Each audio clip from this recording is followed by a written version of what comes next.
The clock on the wall of his office reads 10 minutes past 5. Outside, in the cold gray dark of the French countryside, nearly 600,000 American soldiers wait in silence behind the wire. They have been waiting for days, some of them for months.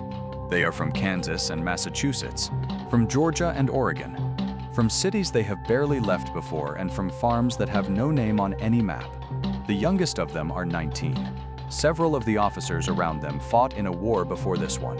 A handful remember too. Their commander stands at a table covered in maps. He is 58 years old, lean, precise in his movements, dressed in a uniform whose brass buttons catch the lamplight.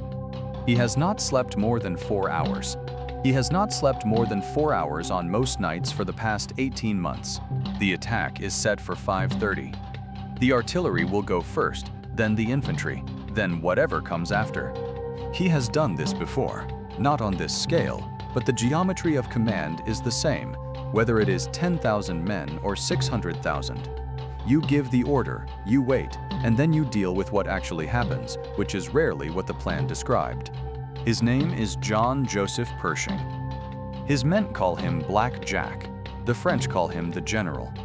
The British, who have fought alongside him and argued with him and occasionally despaired of him, tend to call him simply Pershing, in the flat, final way you refer to someone who has become, over time, a fixed and unmovable fact. In a few hours, the men outside his window will advance into one of the most heavily defended positions on the Western Front. Some of them will not come back. He knows this. He has known it since the day he accepted this command. But that morning has not arrived yet. For now, there is only the map, the lamp, and the waiting. The world that produced John Pershing was a world in motion and in conflict, a continent still being settled, still being argued over, still deciding what it was going to be. He was born on the 13th of September, 1860, on his parents' farm near the small town of Laclede in Lynn County, Missouri. His father, John Fletcher Pershing, was a Pennsylvania man who had come west in his 20s, piloting lumber rafts down the Cumberland and Mississippi rivers to the port at New Orleans. His mother, Anne Elizabeth Thompson, came from a Tennessee family with Virginia roots, settlers who had moved west after the Revolution. They married in 1859. Their first child arrived a year later, 2 months before a presidential election that would reshape the country. The Pershing family's origins reached further back than Missouri, all the way to the Alsace region, a borderland between France and the German states that had been fought over for centuries. Pershing's great-grandfather, Frederick Pershing, had been born there under French rule and emigrated to America in 1749, settling in Pennsylvania, marrying a German wife, and gradually Americanizing the family name. The spelling changed, the accent changed, but the drive remained. The election of November 1860 changed everything. When Abraham Lincoln won the presidency, the slave-holding states of the South began to secede. Missouri, a slave state itself, was bitterly divided, but ultimately remained in the Union. John Fletcher Pershing traveled with the Union Army as a merchant supplier, providing goods to the 18th Missouri Volunteer Infantry Regiment. His young son, not yet old enough to understand the war fully, would have grown up absorbing its sounds and its consequences. News of Gettysburg and Vicksburg, the smell of gunpowder from guerrilla raids in the county, the long, slow relief of Appomattox. When the war ended, the Pershings were among the most respectable families in Laclede. John Fletcher ran a general store and served as postmaster. Young John attended the local district school and was consistently at the top of his class. His parents imagined for him a career in the law. Then the land bubble collapsed. In the speculative frenzy of the late 1860s and early 1870s, John Fletcher had invested heavily in land. When the crash came in 1873, the family finances were broken. John was 14. The law school was no longer possible. The store needed tending. The farm needed hands. And the eldest son was now one of them. At 18, he spent a year teaching at the Prairie Mound School, an institution for African American children in the county. He organized the classroom, established a sense of order, won the respect of his students, and saved enough money to attend the Kirksville Normal School. He graduated with a teaching certificate, returned to teach, and continued working on the family farm. He had not given up on the law. He had simply deferred it. The opportunity that changed everything came when he heard about a vacancy for a cadetship at the United States Military Academy at West Point. Pershing was not especially drawn to the military life, but West Point offered something he could not otherwise afford: a rigorous, free education and a pathway out of Laclede. He sat the local examinations. He scored the highest among the 17 candidates. Within days, he was on a train east. The West Point that Pershing entered in 1882 was still in many ways defined by the Civil War. The Academy's most distinguished graduates had fought in it. Its instructors had commanded in it. Its culture had been shaped by it. When Pershing and his classmates drilled on the parade ground, they were sometimes reviewed by the men who had won the conflict: General Sherman, General Hancock, and Ulysses Grant himself, now in his final years after 2 terms in the White House. When Grant's funeral train passed through West Point in July 1885 on its way to New York City, it was Senior Cadet Captain Pershing who led the salute. He graduated in the summer of 1886, ranked 30th in a class of 77. It was not a spectacular academic record, but it was respectable, and it reflected a man whose attention was divided between the classroom and the drilling ground. He was commissioned as a 2nd lieutenant and assigned to Troop L of the 6th Cavalry at Fort Bayard in New Mexico Territory. What met him in the West was not what West Point had prepared him for. The campaigns being fought out there were not the grand maneuvers of the European textbooks, but something smaller, harder, and more ambiguous: the last stages of a long conflict between the federal government and the remaining independent Native American nations. The Apache chief Geronimo surrendered in early September 1886, just days before Pershing arrived at his posting. What remained were scattered holdouts and the long, unglamorous work of rounding them up. Pershing was good at it. He was calm, precise, and fair, qualities that served him well in the irregular engagements of the frontier, and that attracted the attention of General Nelson Miles, who noted the young lieutenant's efficiency. In late 1890, the 6th Cavalry was sent north to South Dakota for the last major campaign against the Sioux. By the following year, with little active service left to offer, Pershing was appointed Professor of Military Science and Tactics at the University of Nebraska in Lincoln. He was 31 years old and commanded a cadet corps that he trained so effectively that federal inspectors ranked it 2nd in the country, behind only West Point. He also attended law school at the university. And in 1893, having received his degree and been admitted to the Nebraska bar, he briefly considered leaving the Army. An economic depression that year made civilian life less attractive. He stayed in uniform. The next posting took him somewhere he had not expected. In 1895, he was assigned as a troop commander in the 10th Cavalry, one of the Army's regiments of African American soldiers, stationed at Fort Assiniboine in Montana. It was this assignment that gave him the nickname that would follow him for the rest of his life. White officers who commanded the Buffalo Soldiers, as they were known, were called Black Jack, an association that in some quarters was meant as a slight, but that Pershing wore without apology. In 1897, through a connection to General Miles, he found himself in New York reporting on a military tournament. In the box next to his sat a man he had not met before, Theodore Roosevelt, then the police commissioner of New York City.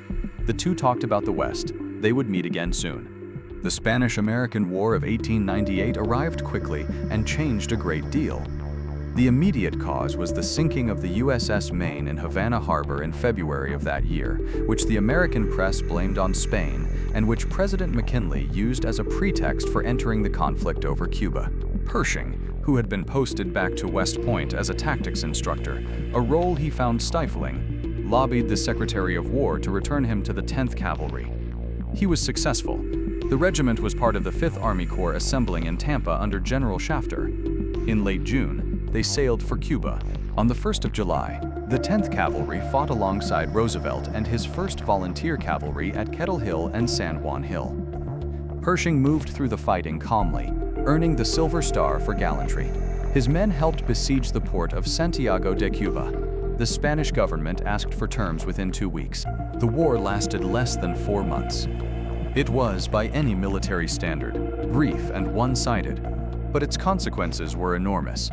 The United States now controlled Puerto Rico, Guam, and the Philippines, an empire acquired almost by accident. and one that would demand significant military resources to hold. The Philippines would occupy Pershing for much of the next decade. In 1899, war broke out between Filipino independence fighters and the American occupation. Pershing was sent to the islands of Mindanao and Jolo, home to large populations of Muslim Moros who had no intention of accepting either Spanish or American rule. He spent years in these islands, developing an approach that combined overwhelming military force with patient diplomacy, convincing the local chieftains, the Datos, that he could be deadly in battle but fair in the maintenance of peace.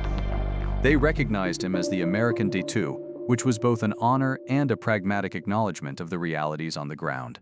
His methods drew attention in Washington. Secretary of War Elihu Root, Governor William Howard Taft, and President Theodore Roosevelt all took note. When Roosevelt attempted to have Pershing promoted to colonel by merit, bypassing the Army's rigid seniority system, Congress refused. The system was the system. But a different opportunity arose in 1905. The Russo-Japanese War, then approaching its conclusion in Manchuria, was drawing military observers from around the world. The battles being fought there were the largest in modern history, hundreds of thousands of men, modern artillery, barbed wire, machine guns, the full industrial toolkit of early 20th century warfare. Pershing was appointed military attaché to Japan and traveled to Manchuria to observe the final stages of the campaign from behind Japanese lines. He went with his new wife, Helen, daughter of Republican Senator Francis Warren of Wyoming. He was 44, she was 26. They would have 4 children. What Pershing saw in Manchuria confirmed and refined his understanding of modern warfare. The Japanese had demonstrated that a determined, well-organized force could defeat a European great power through discipline, logistics, and careful preparation. The lessons he absorbed in those months, the importance of supply lines, the centrality of training, the weight of artillery, would shape everything he did in France a decade later. When he returned, President Roosevelt nominated him for Brigadier General, a promotion that bypassed several hundred more senior officers. His father-in-law's chairmanship of the Senate Military Affairs Committee did not hurt the confirmation process. Pershing was sent back to the Philippines as garrison commander, then to Paris to report on European armies, then back to the Philippines as military governor of Moro Province. By 1913, after the final pacification of Moro resistance at the Battle of Budbaksak, he returned to the United States. In late April 1914, his brigade was sent to Fort Bliss in Texas in response to political unrest in Mexico. He left his family behind in San Francisco. He expected to be gone a few months. He was wrong. While making arrangements to bring his family to Texas, Pershing received the news. A fire had broken out at the Presidio. His wife Helen and their 3 daughters, aged 3, 7, and 8, were gone. His 6-year-old son Warren had survived. The general did not take leave. He continued to work. Those who knew him said that duty was the only thing that kept him standing in those months, and that the discipline he brought to his command in the years that followed had something in it of a man who had decided that the only answer to grief was motion. The political situation in Mexico had been unstable for years, cycling through coups and counter-coups and provisional governments that lasted months before dissolving. By early 1916, Pancho Villa, a former ally of the constitutionalist government of Venustiano Carranza, had been defeated on the battlefield and was conducting raids from the borderlands. On the 9th of March 1916, he crossed into the town of Columbus, New Mexico, killing 18 American soldiers and civilians. His apparent calculation was that the United States would be drawn into open war with Mexico, which would discredit Carranza's government and open a path to power. Newly appointed Secretary of War Newton Baker assigned Pershing to pursue and capture Villa. It was a politically precise and militarily awkward mission. The Wilson administration wanted Villa neutralized, but did not want a war with Mexico. The Carranza government, while technically on the American side, deeply resented the presence of American troops on Mexican soil and actively obstructed the pursuit. Pershing led a force that would eventually grow to 10,000 men deep into Mexican territory, 200 miles south of the border. They marched through desert and mountain terrain, fighting occasional engagements with both Villa's men and, at times, Carranza's soldiers. They did not capture Villa. They never came close enough to capture him. And those in Washington who had given the order seemed to understand, somewhere along the way, that capturing him was no longer the point. The point was to demonstrate American resolve without triggering a war. For 11 months, Pershing balanced those competing demands. By February 1917, after the dispute had been referred to a diplomatic commission, his men were withdrawn. He had returned with his force intact, his logistics functional, and his command relationships in order. He had not started a war. He had not captured his target. Whether that counted as success depended on what you thought the mission was. By the time he crossed back into Texas, the world had changed. The First World War had been running for more than 2.5 years. In August 1914, the system of European alliances had converted the assassination of an Austrian archduke into a continental catastrophe. Britain, France, and Russia had gone to war against Germany and Austria-Hungary. The fighting on the Western Front had within months frozen into a stalemate of trenches stretching from the English Channel to the Swiss border. The Somme, Verdun, Passchendaele, the names had accumulated like stones on a grave. The United States had watched from across the Atlantic. President Wilson had campaigned for re-election on the slogan that he kept the country out of the war. American industry had supplied the Allied powers. American public opinion had gradually shifted, and German policy had done the rest. The sinking of the Lusitania in 1915, killing nearly 1,200 people including 128 Americans, produced outrage but not war. The resumption of unrestricted submarine warfare in February 1917 was harder to ignore. Then came the Zimmermann Telegram, a German proposal to Mexico, intercepted by British intelligence and passed to Washington, suggesting an alliance that would encourage Mexico to reconquer Texas, New Mexico, and Arizona.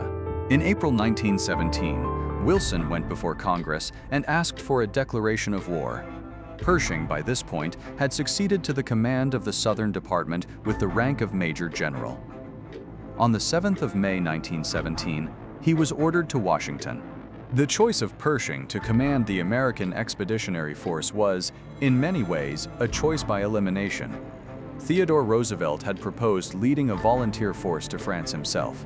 Wilson declined, partly on grounds of Roosevelt's military inexperience, partly because he did not want a political rival in a position of glory. General Leonard Wood, the most senior Major General, was passed over because of his friendship with Roosevelt and his open criticism of the Wilson administration. Pershing was available, experienced, and unentangled in the political rivalries of the moment. He was given command of a force that did not yet exist. The United States Army in April 1917 numbered around 125,000 men. To fight in France, it would need millions. Those men would have to be recruited, trained, equipped, transported across an ocean under threat of submarine attack, trained again, and then committed to a battlefield where their allies had been fighting for nearly 3 years. Pershing sailed for France on the 28th of May 1917 aboard the ocean liner RMS Baltic with fewer than 200 officers and staff. On board, he told the journalist Frederick Palmer, who would become his future biographer, that he expected he would need an army of 1 million men. He may have already suspected it would be more than that. The welcome in Europe was generous and in some ways disorienting. Crowds lined the streets in Liverpool. There were ceremonies in London. In Paris, at Napoleon's tomb at the Church of Les Invalides, Pershing was presented with Napoleon's sword and raised it to his lips in a gesture of symbolic solidarity that the French photographers recorded with great attention. The sentiment was real, so was the desperation behind it. In the weeks before Pershing's arrival, a major Allied offensive planned by French Commander-in-Chief Robert Nivelle had been broken against German defenses on the Hindenburg Line. In the aftermath, thousands of French soldiers had mutinied, not to desert, but to refuse to participate in further futile attacks. Nivelle was relieved of command and replaced by General Philippe Pétain, who suppressed the mutiny with a combination of court-martials and compassion, executing the ringleaders while granting recuperative leave to most of the troops. The French army would need months to recover. On the Eastern Front, a Russian offensive in June had collapsed within weeks. The Bolshevik Party was gathering power. Italy was struggling to hold its positions in the mountains. The British had bled heavily at Passchendaele. Pershing surveyed all of this and reached a straightforward conclusion. The deadlock could only be broken by a large American army, and that army did not yet exist. His task was to build it. He established his headquarters first in a house on the banks of the Seine. Then, as the scale of the operation became clearer, in an old French barracks at Chaumont in Lorraine. He assembled his staff, appointing Major James Harbord as Chief of Staff, despite Harbord's association with Leonard Wood, a choice that reflected Pershing's preference for competence over political alignment. He recruited Colonel Carl Boyd, a fluent French speaker, as an interpreter for meetings with French commanders. He was in October 1917 promoted to the rank of 4-star general. The Allied commanders wanted American men in the trenches immediately. Pershing refused. His men were not ready. He had seen what happened when undertrained troops were committed to industrial-scale combat. The 35th Division would later prove the point in the Argonne, losing half their men in a matter of days. Better to train them properly behind the lines, introduce them gradually to trench conditions in quiet sectors, and commit them in force when they were capable of fighting effectively. This insistence made Pershing deeply unpopular with his allies, at least temporarily. The British and French, who had been fighting for 3 years and who understood the arithmetic of attrition in a way no American yet could, found his patience maddening. They wanted to fill the gaps in their own lines with American bodies. Pershing would not allow it. American troops would fight as an American army, under American command, as President Wilson had specifically instructed. The tension was sharpest in the question of amalgamation, whether American units could be folded into French and British formations. Pershing steadfastly refused. His army would train in French Lorraine, and when it was ready, it would act as an independent force targeting the Saint-Mihiel salient and the railroad and iron field networks that sustained the German war effort. He sent message after message to Washington requesting more men, more ships, more supplies, 1 million men by May 1918, possibly 3 million in total. The logistics alone were staggering. He would need his own trucks, his own railroad locomotives, his own hospitals and storehouses, because French industry was already at breaking point, supplying the French and British armies. In July 1917, to mark the 4th of July, he sent a battalion of the 16th Infantry Regiment on a parade through Paris, ending at the grave of the Marquis de Lafayette in the Picpus Cemetery. A staff officer named Captain Charles Stanton stepped forward and declared, on behalf of Pershing and the American Army, "Lafayette, we are here." The French public received it well. Pershing returned his attention to the maps. The winter of 1917 to 1918 was the most dangerous period of the war for the Allies. In November, the Bolshevik Revolution in Russia had brought Lenin to power on a promise of peace. By December, peace negotiations between Russia and Germany had opened at Brest-Litovsk. When Russia signed an armistice in early 1918, Germany found itself free to redeploy 50 divisions from the Eastern Front to the west. General Erich von Ludendorff understood clearly that the window was closing. The American army was growing. Once it was ready, the German position would be untenable. The offensive had to come in the spring, before the Americans arrived in force. On the 21st of March 1918, Ludendorff launched his assault. The first blow fell on the junction of the French and British sectors near St. Quentin. Within 3 days, General Gough's Fifth Army was in full retreat. The front line, which had barely moved in 3 years, was suddenly moving rapidly, and in the wrong direction. Pétain was slow to reinforce his British allies.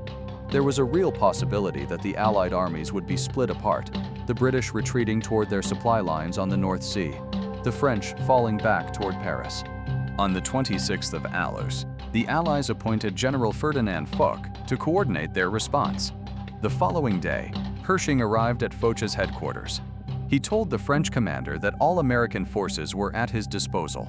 A week later, he publicly supported the expansion of Foch's authority to that of supreme commander over all Allied forces. This was a significant concession. Pershing had spent 9 months insisting on the independence of the American army. He had frustrated British and French generals, irritated Allied politicians, and strained relationships at the highest level. But when the front was actually breaking, he set all of that aside. He understood the difference between principle and stubbornness. In April, a second German attack toward the North Sea was halted by fierce British resistance along the River Lys. In May, Pershing met with Foch, the British, French, and Italian prime ministers, and the British Secretary of War at Abbeville. The pressure was enormous. The Allies, fearing the collapse of the front, demanded that American troops be dispersed to fill gaps in their lines. Pershing held his ground on amalgamation, but made a practical concession. The first 120,000 American troops transported in May would go to the British in exchange for a formal commitment that an independent American army would be formed as early as possible. By the end of May, there were 600,000 American soldiers in France. On the 28th of May, American troops fought their first significant independent action. The 1st Division, under General Bullard, captured the village of Cantigny. It was not a major strategic objective, but it demonstrated something important: that the Americans could plan and execute an operation on their own, that the long months of training had produced something functional. 2 days later, the 3rd German offensive broke through the Allied line between Soissons and Reims. Within days, German forces were on the banks of the Marne, closer to Paris than at any point since 1914. Pershing dispatched the 2nd and 3rd Divisions to the road leading to Paris. The 3rd Division held at Château-Thierry.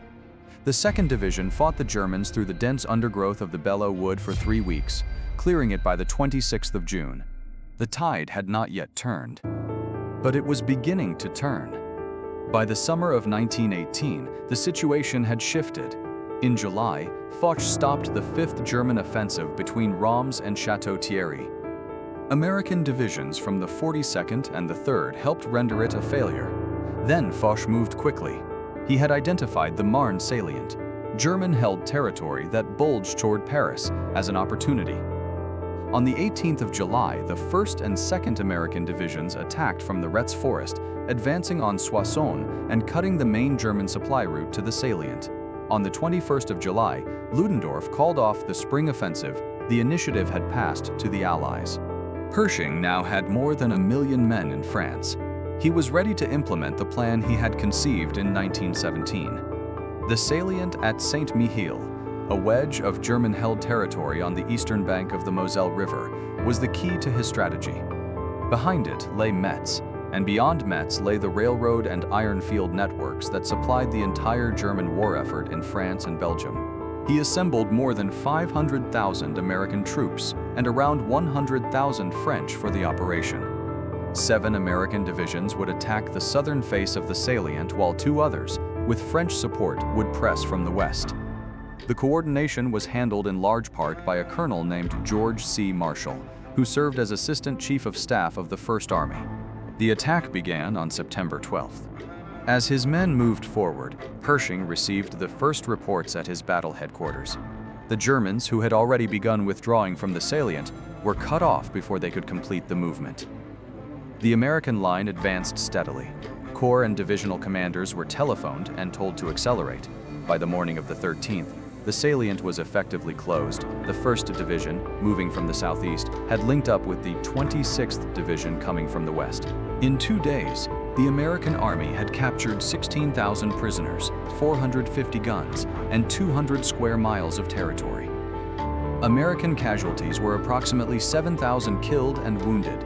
It was the first independent American offensive of the war, and it had succeeded. Pershing had anticipated moving on Metz next. Instead, Foch requested that the Americans shift their effort to support a massive Allied push along the entire Western Front, with the American sector running from the Argonne Forest in the west to the heights of Verdun in the east. The Meuse-Argonne line, Pershing protested. Redirecting the supply lines would cost time. The strategic opportunity at Metz would be lost. But he ultimately agreed, on condition that he retained independent command and that the Saint-Mihiel operation be completed first. Within 11 days, 600,000 men had to be moved from one sector of the front to another, entirely by night to avoid detection. It remains one of the largest logistical movements in military history to that point. The Meuse-Argonne offensive began before dawn on the 26th of September 1918. After a 3-hour artillery barrage, 9 divisions of Pershing's First Army moved forward. The terrain was among the most difficult on the Western Front. Dense forest, broken ridgelines, deep ravines that channeled attackers into predictable approaches, and 4 prepared German defensive lines behind the first. Results on the first days were mixed. In the center, the 79th Division, which had never seen trench combat, managed, despite its inexperience, to capture the town of Montfaucon. On the left, the 35th Division of National Guardsmen from Kansas and Missouri encountered experienced German defenders and was badly mauled, losing half its strength.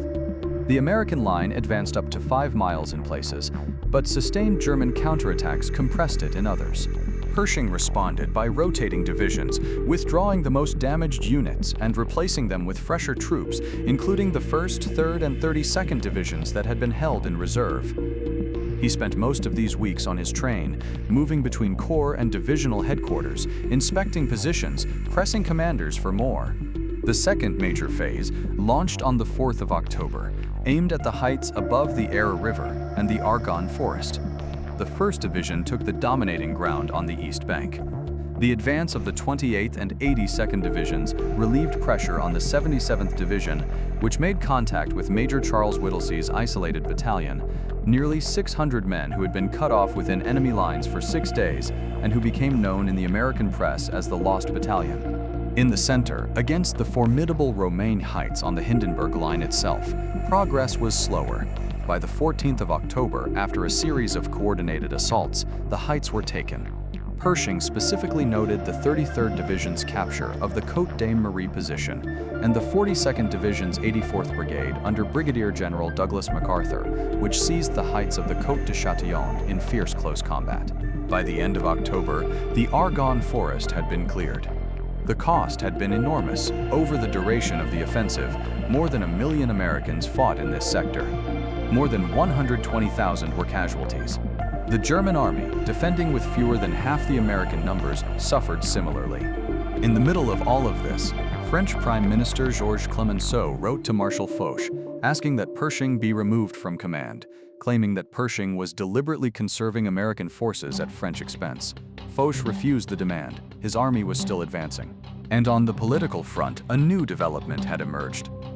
Germany's chancellor had resigned and been replaced by Prince Maximilian von Baden, who reached out to President Wilson seeking peace terms based on Wilson's 14 points. Wilson, without consulting Pershing or the other Allied commanders, had signaled his willingness to negotiate. Pershing, learning of this, was opposed to an armistice on those terms. In a letter to Colonel Edward House, Wilson's advisor in Paris, he made his position clear. A negotiated armistice might allow Germany to recover and fight again. The only acceptable outcome was unconditional surrender, or armistice terms so restrictive that German rearmament would be impossible. Wilson did not agree. The attack that would end the war was planned for the 1st of November. 4 German defensive lines had been broken. The 4th and last, the Barricourt Heights, still stood. Behind it, the ground fell away easily to the Sedan-Mézières Railroad, the main artery for the entire German army in western France. If that railroad could be cut, the German position would become untenable. The assault went forward at daybreak. By nightfall, the objectives had been reached all along the line. The First Army began racing down the heights in pursuit of a retreating enemy. On the 9th of November, Kaiser Wilhelm II abdicated. On the 10th, Pershing was authorized by Foch to advance his Second Army toward Metz. On the 11th, at 11 o'clock in the morning, the armistice came into effect. The final morning had cost 3,500 American casualties. Pershing had continued fighting until the clock struck 11, following Foch's orders to the last minute. The decision would be debated for decades afterward. The plan Pershing had conceived in the summer of 1917 had been fulfilled. The Saint-Mihiel salient had been taken. The Argonne had been cleared. The Sedan-Mézières Railroad had been cut, or nearly so. The German army had been broken on the ground by an American force that had not existed when Pershing sailed for France 18 months earlier. In December 1918, President Wilson arrived in France for the Paris Peace Conference. Pershing watched him depart for the negotiations and remarked quietly that the president had been a good commander-in-chief, but that the task now before him would not be easy. He was right. The Treaty of Versailles, signed in June 1919, imposed terms on Germany that Pershing privately considered insufficient, not harsh enough to permanently disable the German military, yet harsh enough to generate lasting resentment. He had wanted unconditional surrender. He had wanted the German army brought back to Germany in defeat, rather than withdrawn in apparent good order behind an armistice line. He believed that the Germans, not having been conclusively defeated on their own soil, had been left with the dangerous illusion that they might have won under different circumstances. Whether that assessment was correct would be tested 20 years later. In the meantime, there was a great deal of other work to do. 240,000 American soldiers remained in the Allied occupation force on the eastern bank of the Rhine under General Dickman's Third Army. The remaining 2 million had to be transported back to the United States and demobilized. Surplus supplies went toward the reconstruction of a devastated continent. On the 14th of July 1919, Pershing rode at the head of an American regiment through the Arc de Triomphe in Paris in the Victory Parade. In September 1919, Congress created for him the rank of General of the Armies, a title that had existed only once before in American history, granted to George Washington, and that had not been held by any living person since.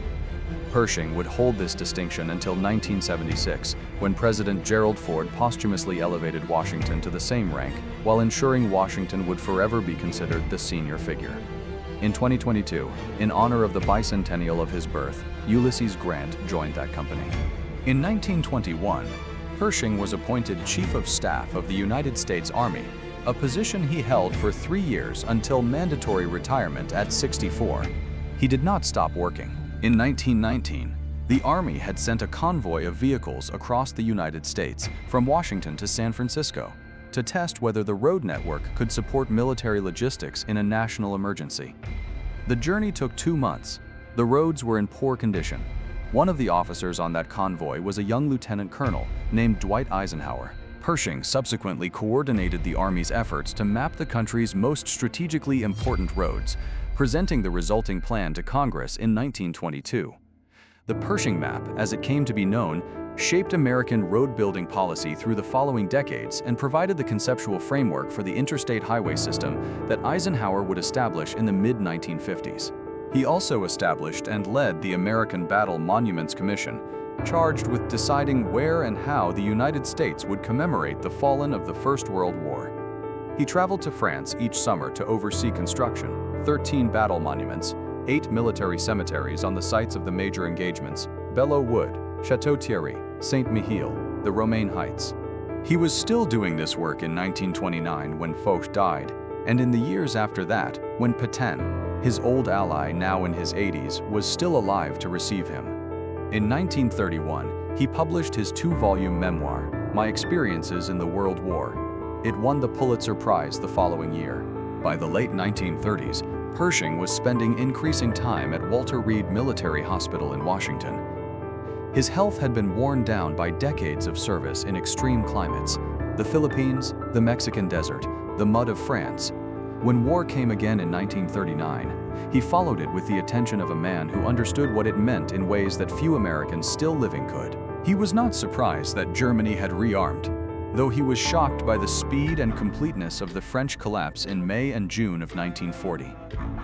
He had believed the French army capable of the same resistance it had shown in the previous war. The 6-week fall of France disabused him of that belief.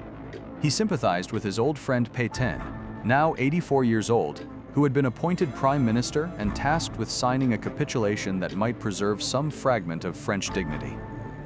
What followed, Pétain's collaboration with the Nazi occupiers as head of the Vichy regime, was more complicated, and Pershing did not live to see its end.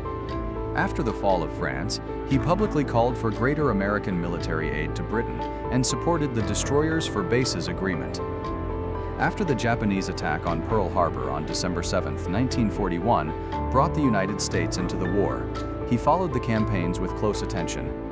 He was pleased to learn that his son Francis Warren, who had survived the fire at the Presidio as a 6-year-old boy and grown up alongside his father's career, had enlisted as a private. Warren took part in the Normandy landings and fought through France and Germany to the River Elbe, ending the war as a major. The senior commanders of the Second World War were, in many cases, men who had served under Pershing in 1917 and 1918.